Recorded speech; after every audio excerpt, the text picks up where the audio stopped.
Yang ngebikin trigger kenapa saya ngeputusin bulat banget buat resign adalah aku inget banget datang ke kantor, ada satu teman nggak ada di mejanya yang seharusnya udah ada di mejanya. Nah di situ kayak cek, bisa di titik ini itu nggak cuman laki loh, nggak cuman kebetulan, effortnya juga banyak banget. Kalau ditinggal tuh kayak sayang banget. Justru kepikirannya malah. Selamat datang di Trifox. Di episode kali ini gue berkesempatan untuk berbincang-bincang dengan salah satu pekerja industri kreatif. Kami pernah satu tim di Bandung, di salah satu YouTube channel, dan sekedar ya live update dan membahas tentang isu sosial media. Kali ini berikut videonya.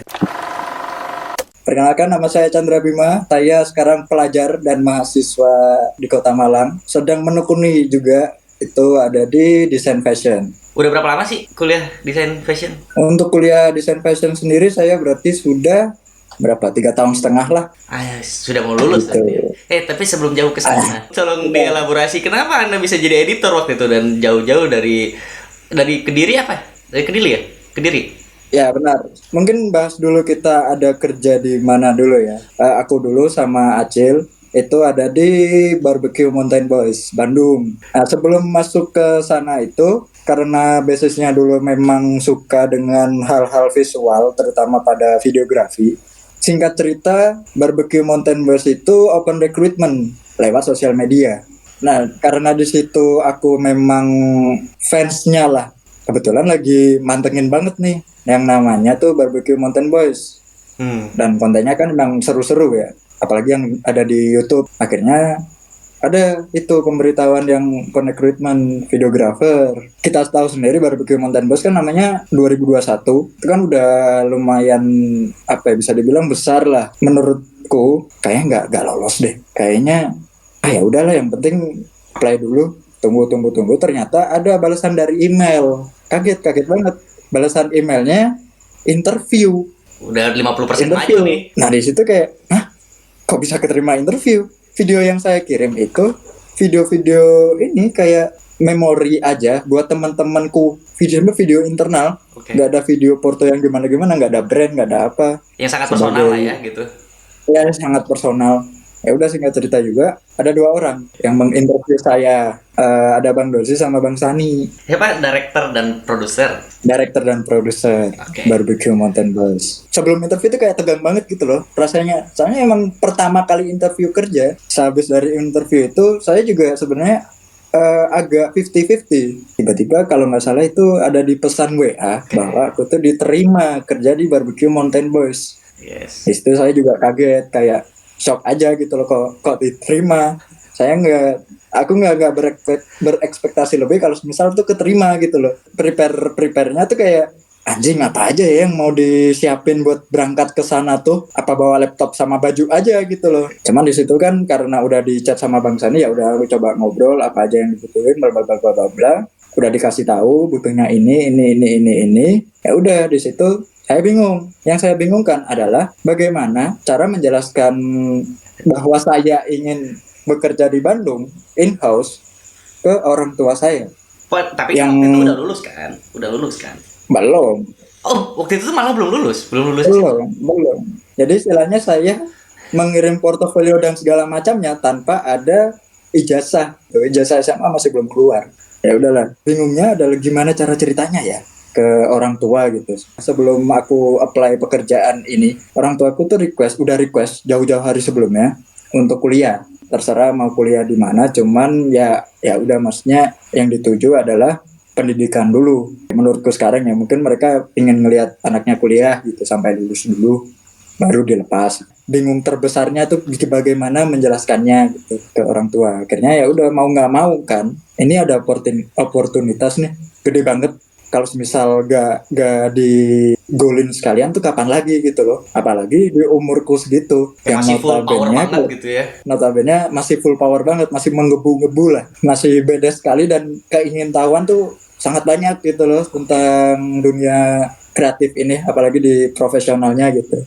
Ya udah, akhirnya cerita ke orang tua. Ya mungkin kalau orang tua aku melihat dulu tuh kayak aku tuh cuman ngotak-ngatik laptop. Oke. Di depan laptop doang gitu. Dulu tuh orang tua aku tuh nganggapnya Nah, ini anak bisa apa gitu loh sampai bisa keterima kerja di Bandung? Apakah dia ikut perdagangan manusia di Bandung?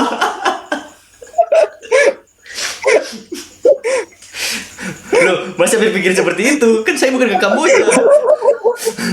Itu dia.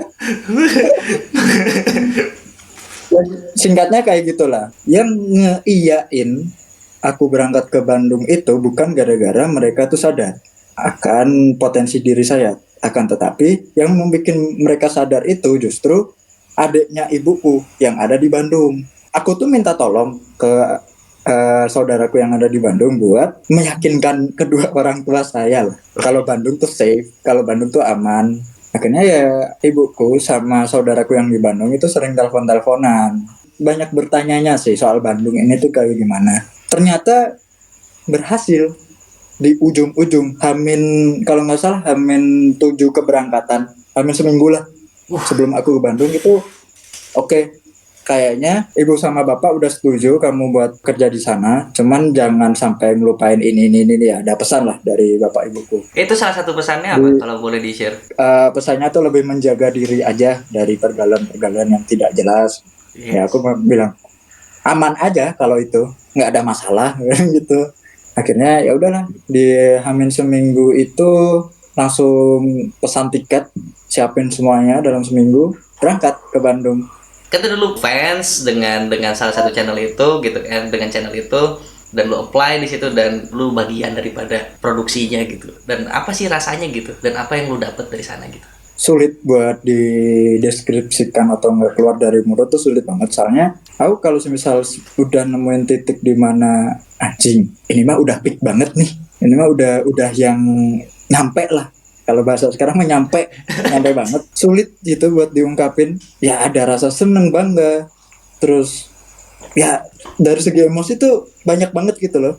Yang aku dapetin semenjak bekerja tuh nggak cuman nge-build profesionalitas ya, nggak cuman nge-build teknis atau gimana, cuman ada hal lain. Aku ngerasa dengan aku ngerantau di Bandung dan bekerja di Barbecue Mountain Boys dengan ketemu teman-teman yang sangat tepat. Kecuali itu saya. Enggak. Tidak tepat ini saya berjumpa dengan orang ini katanya. Balik lagi. Jadi apa yang aku dapetin tuh kompleks, paket komplit lah, semuanya tuh dapet. Nah, berhubung kan kita satu tim dulu kan, dan gak lama di bulan Januari 2022 kan saya keluar ya, dan gak lama Anda kenapa ikutan keluar juga gitu. Coba tolong diceritain kenapa Anda putuskan untuk cabut gitu, padahal itu teh dreams lu banget gitu. Sebenarnya saya belum cerita ke teman-teman yang lain lagi tuh hal ini. Mungkin saatnya sudah cerita juga karena sudah berselang 4 tahunan lah, 4 tahun 3 tahunan. Ya, jadi alasan yang aku keluar dulu mungkin buat, ya maaf ya bang, abang-abang yang ada di sana, teman-teman yang ada di sana, saya dulu hanya memberi informasi luarannya saja, saya tidak memberi informasi dalamnya, saya tidak memberi informasi lebih jauhnya. Jadi kalau misal ini yang diketahui sama teman-teman dulu ya, itu karena memang orang tua saya menuntut saya kuliah di Malang, kalau enggak di Kediri lah, ya ada sekitaran Jawa Timur. Cuman alasan yang sebenar-benarnya terjadi adalah orang tuaku itu mengabari. Aku ingat banget di pesan WA bahwa bapak saya ini lagi sakit keras. Dan di situ masih belum ada kepikiran kalau misal gimana-gimana, cuman bingung aja cara nanggepinnya gitu loh. Apa ya, setelah chat setiap hari, setiap minggu, setiap bulan, kondisinya tuh mungkin bisa dibilang semakin menurun lah. Nah itu bikin kepikiran. Akhirnya di bulan Desember gue tuh ngechat by telepon kalau nggak salah itu ya, yang isi intinya adalah gimana kalau misal aku tuh balik aja ke rumah dan berkarir di sana. Alasan ibuku adalah kalau misal ada apa-apa nih sama bapak, nggak ada gap waktu yang jauh. Kalau misal pun ada hal-hal urgent, keinginan ibuku tuh cuman itu aja. Di telepon itu aku nggak langsung yain. Mungkin bisa dibilang egois sih. Cuman apa ya? Dulu tuh kayak kepikiranku yang ada di otak, aku tuh udah apa ya, bisa dibilang bisa di titik ini itu nggak cuman laki loh, nggak cuman kebetulan, effortnya juga banyak banget. Kalau ditinggal tuh kayak sayang banget. Justru kepikirannya malah nggak ada kepikiran buat cabut tuh, nggak ada kepikiran buat resign tuh, nggak ada di bulan Desember itu. Udah singkat cerita ibuku juga ya udah mas, kalau semisal lagi ada jalannya di sana dan baik-baik aja ya udah nggak apa-apa, terusin aja. Cuman orang-orang rumah juga tetap akan ngabarin. Yang ngebikin trigger kenapa saya ngeputusin bulat banget buat resign adalah aku inget banget datang ke kantor, aku ngeliat ada satu teman yang nggak ada di mejanya, yang seharusnya udah ada di mejanya. Akhirnya aku tanya dong ke Bang Sani, Bang, si Bagoy kemana ya? Aduh Chan, si Bagoy itu bapaknya meninggal, bilang gitu. Nah di situ kayak di aku sendiri kan tiba-tiba langsung cek anjing. Terus langsung kepikiran gitu ya. Iya langsung kepikiran, dan kepikiran tuh kayak kebagi gitu, anjing Bagoy bapaknya meninggal nih, kabarnya gimana ya. Terus sama kepikiran sama aku sendiri yang posisinya itu juga udah dikabarin sebelumnya ada kabar buruk itu. Nah di situ mulai ada nih 50-50 antara lanjutin gak ya karir di sini. Di otak tuh semakin ada kayak pemikiran kayak ya mungkin resign aja kali ya, balik lagi ke sana gitu buat lebih dekat sama keluarga lah. Karena kalau misal dipikir-pikir lagi, kalau jarak dari Bandung ke Kediri kan jauh banget ya. Berapa jam sih? Penempuhan kalau naik kereta secepatnya itu 10 jam. Sementara kalau pesawat kan kita nggak bisa langsung direct dari Bandung ke Kediri. Di pikiranku ya udahlah, jalan dulu sambil jalan gitu. Apakah ada signal-signal yang harus banget aku balik atau aman-aman aja gitu. Aman-aman aja ini kayak kontradiktif gitu loh. Soalnya kan di rumah juga lagi ada masalah, sementara aku sendiri di Bandung tuh kayak masih menganggap ya ini kayaknya masih bisa nih aku sambil jalan di sini gitu. Trigger keduanya adalah jadi kantor tuh jam masuknya 9 to 5. Cuman aku sendiri kalau datang ke kantor itu datangnya jam 7, kalau enggak jam setengah 8 gitu. Lebih pagi. Ya. Pagi banget ya. Pagi banget. Bukan rajin, soalnya nah kosan yang baru ini itu tanpa wifi. Kan Dan signal ada paket data kan. Signal seluler juga tolol juga di sana walaupun wifi. Bangunku tuh kayak jam setengah 7, jam 7 gitu. Gabut nih, mau ngapain lagi? Akhirnya ke kantor aja. Di kantor wifi-nya kenceng banget. Pokoknya di kantor itu wifi-nya mentok lah. Langganan paling mahal kalau kata Bang Sani. Upgrade Iya dari dong, kantor media nggak mungkin dong pelan banget ya kan, nggak mungkin dong. Makanya kan, kencang banget. Oh iya. Ya udahlah. Di pagi itu juga ada namanya satu orang, ya mungkin teman-teman penonton setianya BMB sekarang udah tahu lah, yang namanya tuh Mang Jajang. Beliaunya lah yang bertanggung jawab atas kebunnya BMB. Oke. Selain Manggia ya, Mang Jajang ini ternyata teman ngobrol yang sangat asik, jago juga bercerita. Keren. Jadi Mang Jajang ini dari saya datang ke kantor lebih pagi, aku tuh sering cerita banyak sama Mang Jajang. Di situ juga Mang Jajang juga cerita pengalaman hidupnya. Ternyata pengalaman hidupnya Mang Jajang ini, kalau menurut lu, itu juga berat banget. Nah, karena keseringan ngobrol, adalah di situ trigger dari perkataannya Mang Jajang yang bikin keinget lagi sama keluarga yang ada di rumah.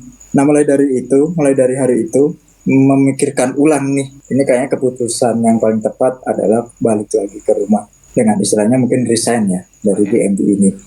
Dari segala cita-cita yang saya dambakan tuh ya udahlah, ntar dulu lah, ini di hold dulu, cobalah nyari Bang Dozi buat ngobrol.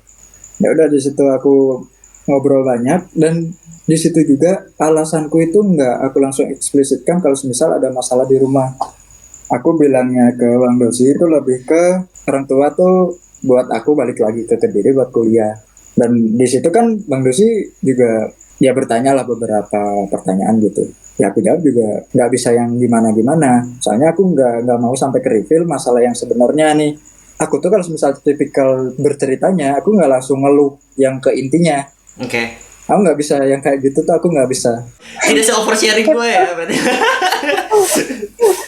Kalau Anda kan sangat oversharing ya dari dulu ya. Udah sangat over lagi ya kan. Top tier oversharing. Akhirnya udah, ya maaf banget Bang, dulu aku cerita di Starbucks itu aku cuma cerita dasarannya aja.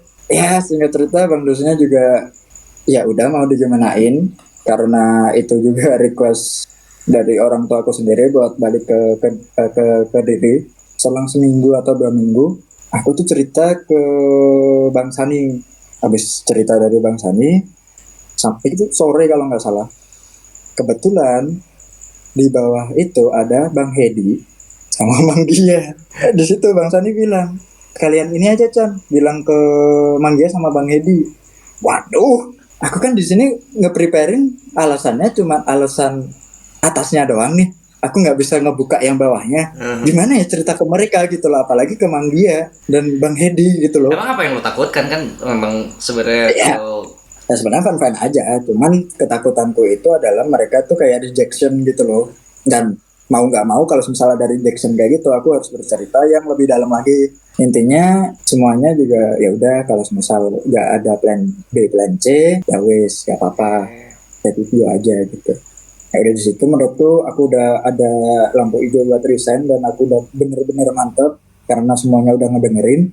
Masalahnya adalah aku masih belum cerita ke teman-teman kantor. Oke. Mau cerita tuh kayak maju mundur gimana ya, cerita apa enggak ya? Oke. Takut tuh responnya mereka tuh kayak kecewa banget. Ya udahlah, keep dulu lah cerita kalau aku mau keluar nih di bulan Februari itu. Masuklah di bulan Maret. Sekaligus cerita sama teman-teman yang lain, khususnya teman-teman produksi ya, Mas No dan Bagoy. Ceritalah, Bang, kayaknya bulan depan pertengahan April tuh kayaknya aku cabut deh. Oh, kaget semua kan. Kenapa Chan? Ya udah jelasin lah beberapa alasan yang sama gitu loh, tanpa membuka alasan utamanya kan sebenarnya bapakku juga sakit. Ya udah cerita panjang. Respon mereka mungkin agak kecewa juga atau mungkin agak kaget. Selepas itu aku tuh jadi lega, soalnya udah cerita nih sama mereka berdua ini. Ya. Nah, ada yang paling berat adalah cerita ke Mang Jajang. Soalnya ya balik lagi, setiap pagi tuh aku ngobrol sama Mang Jajang. Ngobrol tuh mungkin bisa dibilang dalam banget. Ini lebih sungkannya banget sampai gak berani bercerita sama sekali. Time skip lagi, Amin 1 sebelum kepulanganku, sebelum aku cabut lah. Nah, di situ juga kan di bukber itu ada banyak orang ya. Termasuk tim kreatif, tim service, tim office juga. Di malam bukber itu juga aku baru cerita. Soalnya memang ya mau gimana lagi, ini udah hari terakhir nih. Aku baru bercerita ke Mang Jajang di H-1 itu sebelum cabut lah. Ya di situ agak emosional sih akunya. Nggak tahu kalau yang lain gitu. Yang lain, aku merasa aja Chan katanya. Salah kamu mau pergi juga. Pergi aja gitu. Anjing gak gitu ya. Ya, gue paham sih, maksudnya karena bukan hanya ikatan profesional yang lu rasain, tapi juga ada ikatan emosional di dalamnya. Iya, gitu. Iya. Besoknya cabut saya dari KMB dan meneruskan hidup di Kediri. Di situ aku juga sempat kepikiran gitu, mau ngelanjutin keinginannya orang tua banget yang pengen anaknya kuliah, atau ya udah cari karir aja di Kediri dan sekitarnya gitu. Akhirnya setelah beberapa minggu berpikir, oke lah kayaknya kuliah aja. Ternyata ada satu kampus di Malang yang jurusannya ini menurutku sangat menarik. Ya baru start kuliah lagi gitu loh setelah gap year setahun. Gap year setahunnya bekerja lagi, underage lagi. Belum lulus SMA lagi waktu itu ya, waktu keterima kerja. Iya, bahkan pas dulu keterima kerja di bulan-bulan awal itu aku balik dulu ke Kediri buat terima ijazah. Di ultimatum sama guruku, kalau misal ijazahmu nggak kamu ambil sampai 2 minggu lagi, ijazahmu tak hilangin. Kok gitu? Nggak dianggap ijazahnya. Bilang gitu. Nggak dianggap ijazahnya. Ya nggak tahu. Mungkin Jokowi juga gitu. Ya. Loh, udah lama nggak diambil ya, baru dicetak kemarin, baru untuk masalah persidangan aja gitu.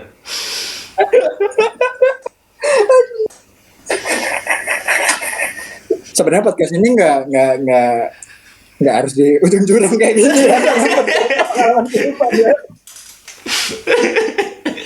Ngobrolin lu kuliah gitu dan akhirnya lu putuskan untuk kuliah, itu adalah sebuah cita-cita dari orang tua lu juga gitu. Dan lu menyesal nggak untuk mengambil kuliah? Awal-awal kuliah kayak merasa ini sih salah jurusan sih. Walaupun saya sendiri yang memilih ya. Cuman anjing, teknisku adalah ngedit di depan komputer, ngedesain atau apa. Pokoknya di digital aja. Pas masuk kuliah, hari ini kalian belajar menjahit ya. hari ini kalian belajar membuat pola dasar baju. Oke. Saya tidak punya fundamental seperti itu. Sementara teman-teman ya hampir sekelas itu ya punya fundamental kayak gitu loh. Soalnya yang masuk di jurusanku ini rata-rata juga anak-anak SMK yang dari desain tata busana, yang masih sealiran lah dengan mata pelajaranku di semester 1 2 itu. Aing nggak tahu cara ngejahit. Bahkan cara ngehidupin mesinnya pun gimana ya? Mana dulu nih yang dipencet, mana dulu nih yang dikerjain, yang dijahit tuh kayak gimana, caranya kayak gimana. Jadi sempet kayak kepikiran, anjing salah jurusan banget. Ini mah susah banget buat aku. Dari meja editing jadi meja jahit gitu. Iya, itu dia. Di semester 1 itu kalau nggak salah di mata kuliah pattern making di UTS dapat nilai 5 dari 100. Bukan 5 sih, 10. Yang 5 itu temanku sebangku. Jadi dia memang sama-sama bodohnya lah. Yang penting ada nilainya ya. Yang penting ada nilainya. Sampai sekarang ya gara-gara nilai UTS itu di semester 1 karena itu jelek banget dan saya tolol banget sampai dapat nilai UTS 10, akhirnya nilai output di semesterannya itu C. Tapi lulus dong, C. Lulus, cuman untuk IP-nya sendiri itu susah banget buat nge-crank up-nya sampai semester sekarang karena ada bercak C itu tadi. Ya, jadi singkat cerita di semester 1 2 itu struggle parah lah. Sampai ada kepikiran apa di semester 3 tuh aku keluar aja ya. Berkarir aja gitu. Soalnya gak selini dan gak nyaman. Itu umum di dunia perkuliahan memang terjadi di kisaran umum lah. Apa semester 3-5 gitu. Tapi kan ada sampai sekarang udah semester 8 nih, udah berarti sekian lama yang merasa tidak cocok akhirnya berusaha untuk cocok atau merasa akhirnya menemukan ternyata oke juga nih. Itu gimana? Titik baliknya justru ada di semester 4 kalau nggak salah 5 gitu. Soalnya mulai banyak nih mata kuliah yang masuk itu mulai ke arah desain semua, termasuk fotografi. Misal di mata kuliah itu technopreneurship. Nah, di technopreneurship ini membangun sebuah brand semu sampai mendapatkan pelanggan asli. Nah, di situ kan juga ada cara branding, cara ngemas kontennya kayak gimana. Nah, di situ mulai kayak, seru juga nih. Pokoknya hal-hal yang berbau digital dan berbau desain itu tuh aku suka banget. Akhirnya di semester berapa ya? 5 kalau nggak 6 aku kalau nggak salah lupa itu ada kayak mata kuliah foto produk sih nyebutnya kalau misal di jurusanku itu. Menurutku di situ ya ini saatnya buat unjuk gigi lah. Semester sebelumnya kan anjing gigiku ompong semua. Kayak nggak ada giginya gitu. Soalnya ya teman-teman yang lain bisa ngejahit sampai jadi gaun, sampai jadi ini, sampai jadi bagus. Fotografi itu oke lah, all in lah. Masuk nih sama backgroundku yang dulu gitu. Eksekusi lebih, niat, dikonsepin juga, dapat apresiasi dari dosen. Teman-teman juga lebih tahu siapa aku sebenarnya gitu. Dengan unjuk gigi itu akhirnya ya udah dipercayai kalau misal Chandra ini memang jagonya di visual. Dari situ startnya dosen tuh mulai berpikir kayaknya anak-anak ini ada yang jago visual, ada yang jago emang di teknis ngejahit banget. Dosen tuh bilang kalau misal kalian kesusahan teknis ngejahit kayak gini, cuman mata kuliahnya bukan proporsinya untuk mengambil nilai menjahit, kalian bisa ambil alternatif kayak ini. Itu berjalan sampai sekarang semester 8 adalah beberapa yang bikin aku mungkin agak bangga gitu dengan saya sendiri gitu dipercayai sama dosen tuh buat mengajar adik-adik tingkat. Ngajar apa tuh? Bisa dibilang desain digital ya. Desain digital. Kadang juga memberi motivasi ke adik-adik ini semua. Kadang pernah dia panggil dosen itu, dosen gue bilang, "Chan, besok longgar gak?" "Longgar bu." "Ada apa?" Tanya gitu kan. "Ini bisa kasih ini nggak pencerahan buat adik-adikmu ini? Soalnya ada beberapa yang merasa sangat salah jurusan dan pengen keluar dari prodi ini gitu." Ya sempat dipercaya sama dosen tuh buat ngasih materi kalau misal di jurusanku ini udah terbuka loh. Kamu-kamu yang sukanya desain dan minim praktik ke jahit masih bisa survive di sini. Jadi lu asdos gitu? Bukan asdos yang tetap banget, cuman ya salingan aja gitu. Di semester 8 ini, dari yang semester 1 2 itu aku beranggapan bahwa anjing ini salah jurusan deh pokoknya mentok salah jurusan gitu. Itu kayak jurusan ini menarik. Setelah nge-track back lagi apa yang udah aku lakuin di jurusan ini itu ternyata banyak banget gitu loh manfaatnya. Mungkin karena dulu aku berfokusnya cuma ada di visual, ketambahan dengan materi-materi produksi yang kayak gini, itu tuh apa ya, jadi kekomben gitu loh. Ya suatu saat mungkin ya bismillah aja gitu, kalau misal mau mendirikan sebuah brand khususnya di clothingan lah, kalau nggak di fashion, fundamentalnya mulai dari konsepnya, cara brandingnya, cara ngebikin ini itunya, kontennya, Sampai ke teknis ada bisa gitu ya. sampai ke teknis tuh ya nggak bukan bisa banget, cuman tahu lah. Dari perjalanan lu, dari seorang editor gitu, yang harus mungkin terkesan mengubur mimpi lu pada saat itu gitu, dan akhirnya memutuskan untuk balik ke kampung halaman merawat ayah dengan alasan yang tadinya untuk kuliah gitu, dan lu sempat ngerasa bahwa lu ngerasa salah di jurusan gua gitu karena gua nggak punya basic di sininya, gua ngerasa tertinggal gitu di situ, dan ternyata lu mendapatkan hal lain barunya. Tapi ada satu hal yang menarik gitu, dimana saat lu ngerasa putus asa dengan kuliah lu gitu, apa sih yang bikin lu kembali bangkit menyelesaikan kuliah yang lu rasa berseberangan tadi gitu? Itu kalau nggak salah di 2024 pertengahan, bisa dibilang kondisi bapak saya udah yang lebih kritis daripada sebelumnya. Di penghujung Agustus itu kondisinya benar-benar yang udah ngedrop banget, bahkan untuk bisa dibilang beraktivitas normalnya kita untuk bangun dari kasur itu sudah tidak bisa. 3 minggu itu intens banget dan rasanya setiap hari itu deg-degan. Ya terus mempertanyakan gitulah apakah mukjizat ini benar adanya. Kasihan dengan beliaunya merasakan sakit seperti itu. Dalam 3 minggu terakhir itu ibuku itu juga bilang siap-siap aja, kapanpun, minggu ini, hari ini, besok hari, kalau semisal tiba-tiba bapak itu nggak ada. Aku ingat banget, itu setelah maghrib, bapakku udah mungkin bisa dibilang sakaratul maut ya.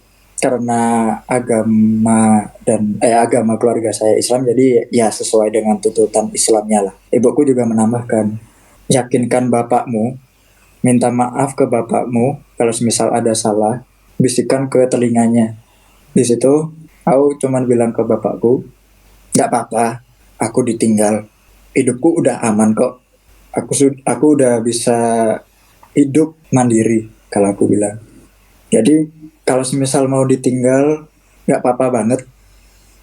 Bapak pergi aja, tenang aja. Nggak usah mikirin apa yang ada di dunia. Di situ aku juga minta maaf.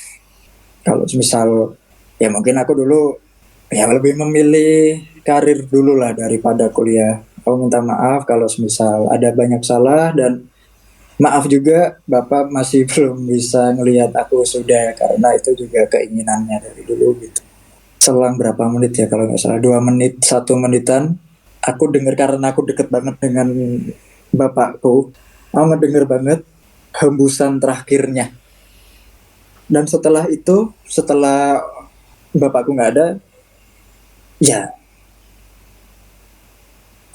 apa ya, nggak shock, bahkan nggak shock sama sekali, bahkan sudah prepare gitu loh, bahkan sudah siap kalau misal ada keadaan seperti ini. Cuman seminggu setelah bapakku nggak ada itu, bahkan kayaknya 2 minggu 3 mingguan, itu kayak terlalu memikirkan aku mah belum lulus kuliah, sementara dulu yang diinginkan bapakku tuh itu, yang diinginkan beliaunya buat anaknya di kuliahan tuh ya tujuannya ngelihat di aku tuh lulus kuliah gitu loh. Dan aku kepikiran juga, kalau semisal dulu aku ngepilih kuliah dulu, mungkin timingnya pas ya dengan kepergian orangnya ini. Jadi beliaunya masih bisa ngelihat lah, maksudnya bisa ngelihat ya aku pakai toga atau foto bareng di kampus gitu kayak orang-orang umumnya gitu. Cuman karena jalan hidupku yang aku pilih ini, jadi hal itu tuh jadi gak ada. Aku sendiri juga mencoba buat berbenah diri gitu loh, nge-track back semuanya apa yang udah aku lakuin, apa yang udah aku pilih, mencoba meyakinkan diri sendiri untuk maju lagi, bahwa kalau misal aku terus menerus menyalahkan keadaan dengan kuliah lebih dulu, bisa lah bapakku ini ngelihat aku lulus, itu juga udah nggak ada gunanya buat ngepikirin itu terus gitu. Apa yang aku udah lakuin dulu dengan berkarir dulu itu tuh banyak sekali manfaatnya gitu loh. Yang aku bawa sampai saat ini tuh nggak cuman teknis aja, nggak cuman portofolio aja, bisa dibilang teman-teman dulu yang ada di Bandung itu juga udah seperti keluarga gitu. Dan beberapa kata yang sampai sekarang tuh aku simpen, dari Mane, dari Nonos, dari Bagoy, dari Bang Dozi, dari Bang Sani, dari semuanya.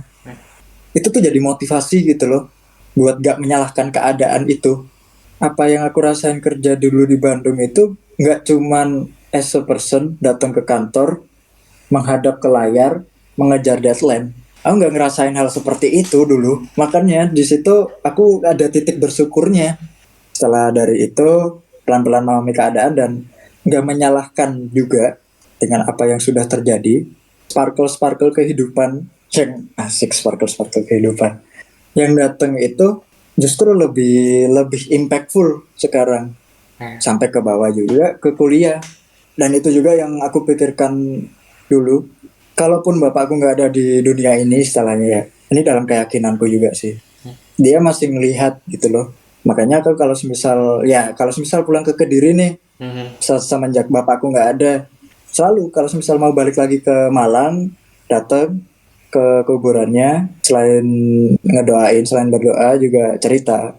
Ya itu juga menjadi salah satu stress release sih buat aku juga, menceritakan keadaan dengan apa yang udah aku alami selama ini gitu loh. Jadi motivasi lagi buat menempuh pendidikan ini sampai selesai. Jadi mungkin dia meninggal secara fisik tapi tidak pernah meninggalkanmu secara nilai.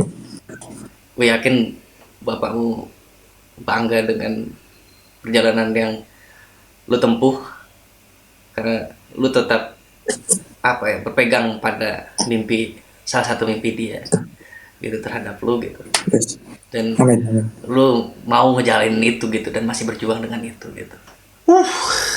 Ya sebegitu banyak nilai yang bisa gua kutip gitu, bahwa tadi gitu banyak hal yang kita anggap selesai ternyata justru di situ kita mulai.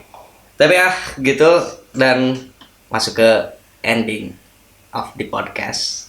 And what the wisdom? Apa yang udah terjadi, maupun itu baik maupun itu jelek, itu bukan akhir dari segalanya gitu loh. Kita sebagai manusia memang didesain untuk survive, memang didesain untuk beradaptasi, sekaligus bagaimana cara memahami masa lalu. Ya intinya mungkin jangan menyerah lah kalau misal ada suatu hal yang mungkin membatasi, atau mungkin ada tembok yang membatasi keinginanmu gitu. Dan tidak jarang bahwa dari situlah tumbuh ide-ide brilian lainnya dan mimpi-mimpi yang ternyata jauh lebih besar. Setiap perjalanan pasti ada hikmahnya, nggak mungkin nggak ada gitu. Kita belajar dari setiap proses, kita belajar dari setiap pengalaman, kita belajar dari setiap chapter. Ya nggak harus selalu selesai di chapter tertentu, dan masih banyak chapter-chapter yang belum terbuka dan justru saling berkaitan dari chapter-chapter sebelumnya. Mungkin gitu kali ya. Iya. Dan jangan pernah berhenti untuk melihat chapter-chapter lainnya. Itu mungkin yang akan menjadi closing statement dari episode Trifox kali ini.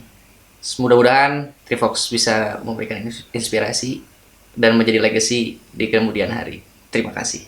Thank you, Chandra. Yo, sami-sami.